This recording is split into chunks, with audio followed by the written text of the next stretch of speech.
این هفته سراغ رولی رفتیم که در اوج سیاهی کرونا روح زندگی رو دوباره ساخت و از یک شوخی کوتاه تبلیغاتی به پدیده فرهنگی تبدیل شد. تد لاسو با یک سیبیل دوست داشتنی از دل یک کمدی ورزشی به کلوچه‌ای تبدیل شد که یک دنیا بهش نیاز داشت. All right. Hey gang, how y'all doing?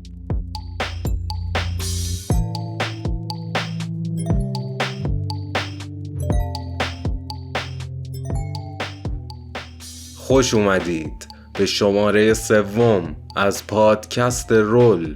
اینجا رول ها فقط بازی نه بلکه زندگی میشن. با ما همراه باشید تا وارد دنیایی بشیم که در اون باختن معنا نداره و باور حرف اول رو میزنه.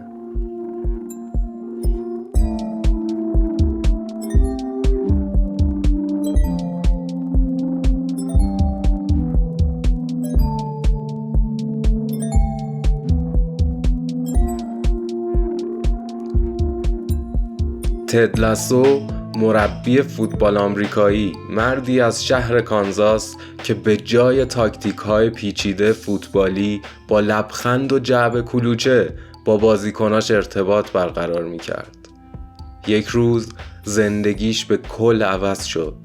تد برای مربیگری یک تیم فوتبال انگلیسی به نام ریچموند استخدام شد. برای خبرنگاران و مردم انگلیس او فقط یک جوک بود، یک کمدین ساده که هیچ چیز از فوتبال اروپایی نمیدونست.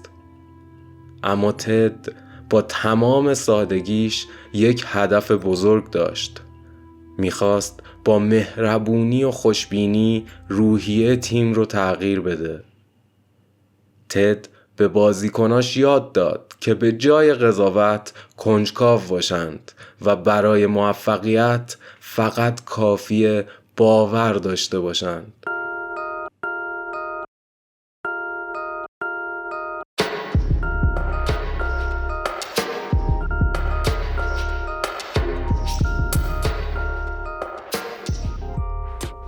با این روش‌های غیرعادی تد آهسته آهسته قلب بازیکن‌ها و هوادارها رو به دست آورد. اما در نگاه عمیق‌تر پشت این لبخندها و پیروزی‌ها یک تناقض بزرگ وجود داشت. تد نماد یک اقیانوس پنهان بود، یک مربی خوشبین که به بقیه امید میداد اما خودش با زخم‌های عمیق درونی دست و پنجه نرم می‌کرد. کسی که همه رو به آینده دعوت می‌کرد در حالی که خودش در گذشته تلخ طلاقش گیر کرده بود. درسته که تد لاسو همیشه لبخند می‌زد، اما این لبخند نشانه یک جنگ بی‌پایان درونی بود. و اینجاست که نقش او از یک شخصیت کارتونی به یک رول واقعی تبدیل میشه.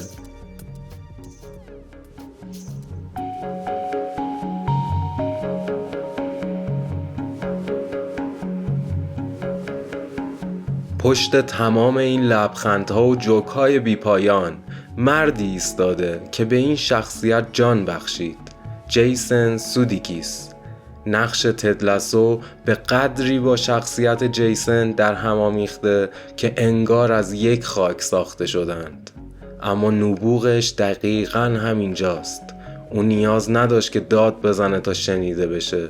جیسن با ریزکاری ها، با یک نگاه کوتاه، با یک مکث طولانی دنیایی از احساسات رو به نمایش میگذاشت.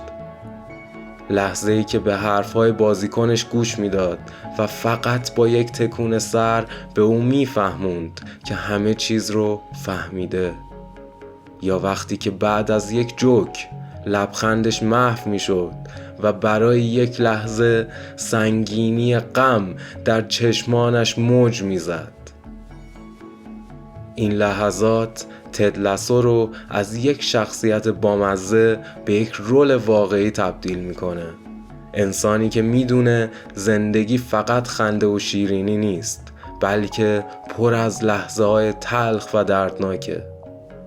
و اینجا میفهمیم که جیسن فقط یک کمدین نبود، او یه نقاش احساسات بود، کسی که توانست با یک لبخند حس درد، ترس و همدردی رو همزمان به مخاطب منتقل کنه. All right, listen up, fellas.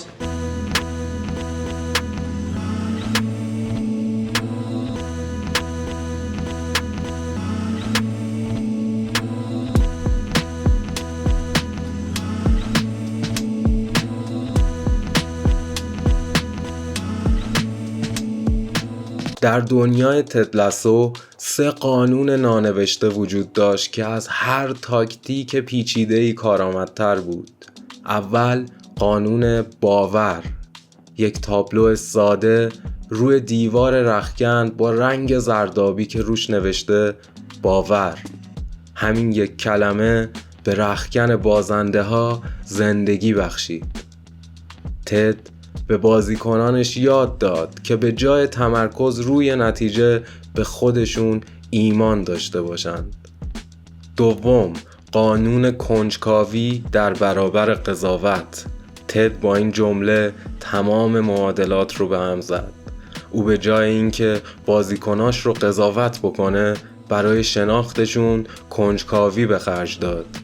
همین کنجکاوی دیوار بین او و همتیمیاش رو شکست و از یک رابطه خصمانه به یک دوستی عمیق رسید. و در نهایت قانون شکست. در دنیای تد لاسو شکست پایان راه نبود، یک اتفاق بود، یک فرصت برای شروع دوباره.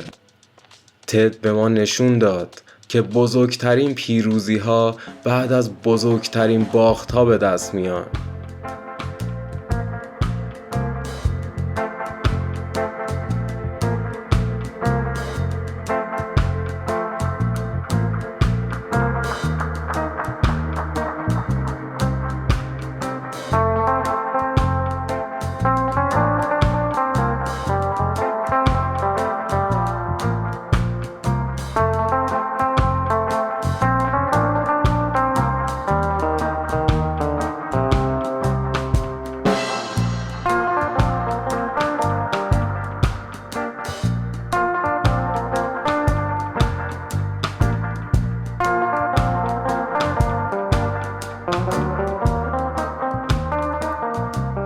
تد لاسو فقط در قلب طرفداران جا نگرفت، بلکه دنیای منتقدان رو هم فتح کرد.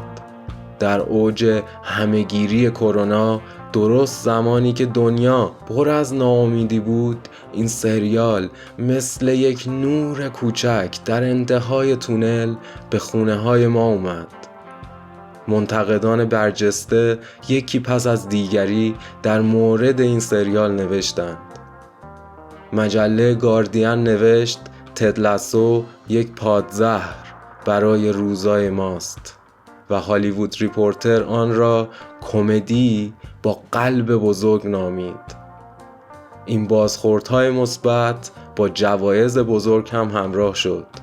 تد لاسو جوایز مهمی مثل امی و گلدن گلوب رو درو کرد و جیسن برای بازی در این نقش 2 سال پیاپی جایزه بهترین بازیگر مرد را به خانه برد.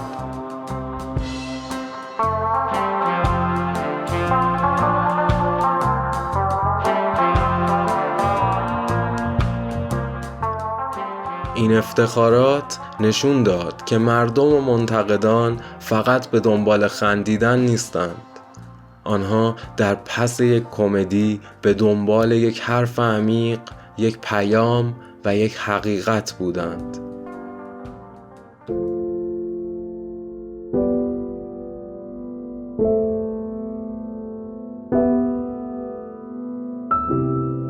در نهایت سوال اینجاست که چرا این همه هیاهو برای یک رول کمدی؟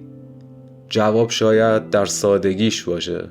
وقتی همه به دنبال پیچیدگی و پنهانکاری بودند، تد یک پیام ساده به ما داد: در خودت و اطرافیانت به دنبال خوبی بگرد. میراث واقعی تد لاسو همینه.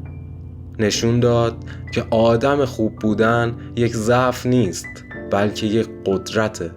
او به ما یاد داد برای تغییر دنیا لازم نیست بزرگترین و قدرتمندترین باشی. کافیه یک آدم با قلبی بزرگ باشی. او به ما نشون داد که قهرمان‌ها هم گریه می‌کنند و قدرت واقعی در نشون دادن آسیب پذیریه.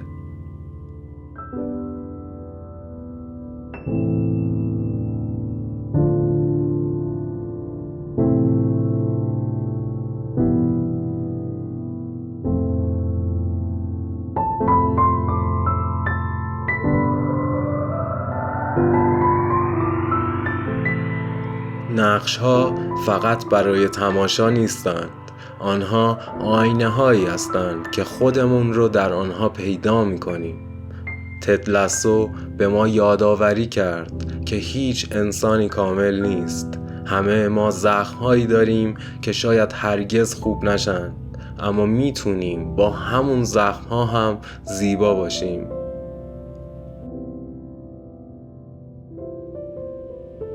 ممنون که با ما همراه بودید در شماره 3 از رول. اگه خوشتون اومد ما رو در یوتیوب، اینستاگرام و پادگیرهای معتبر دنبال کنید. اینجا رول تو شروع میشه.